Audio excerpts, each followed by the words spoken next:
जो 40 ते 50 लाख रुपये माझ्या काळात नाही वार्षिक खर्च होता, तो आता सध्या काही 2.5 कोटी रुपये होतोय. तरी मला कळलं नाही या महिला अजून गरीब कशा राहिल्या. मग हा कचरा नक्की खातोय कोण?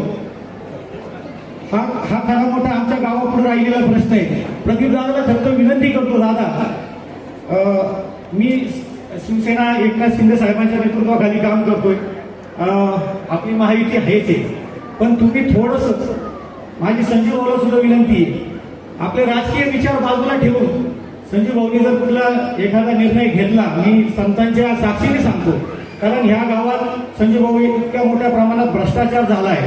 आता मगाशी वसंतराव वानखेडेंनी सांगितलं का त्या महिलांना गार्डनसाठी उठवलं, गार्डनसाठी नाही उठवलं, फक्त एका बिल्डरला 30 कोटी रुपयाचा भूखंड म्हणजे काही अधिकचा FSI मिळवून देण्यासाठी या गोरगरिबांच्या झोपडीवर यांनी नांगर फिरवला आहे. आणि त्या अशा धनदांडग्या लोकांना मी एकटा पुरे पडणार नाही ना संजय भाऊ पुरे पडणार आहे.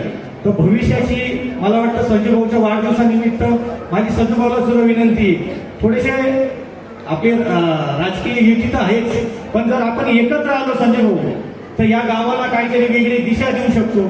त्यामुळं आपल्या वाढदिवसानिमित्त मी एवढीच आपल्याकडं आणि पक्षश्रेष्ठीकडे कामना करतो की थोडंसं गावाच्या हितासाठी आपण सगळ्यांनी एक यावं हीच विनंती करतो. आणि आपण सर्वजण संजय भाऊसाठी उपस्थित राहिला त्याबद्दल सर्वांचे मनापासून आभार मानतो. जय हिंद, जय महाराज.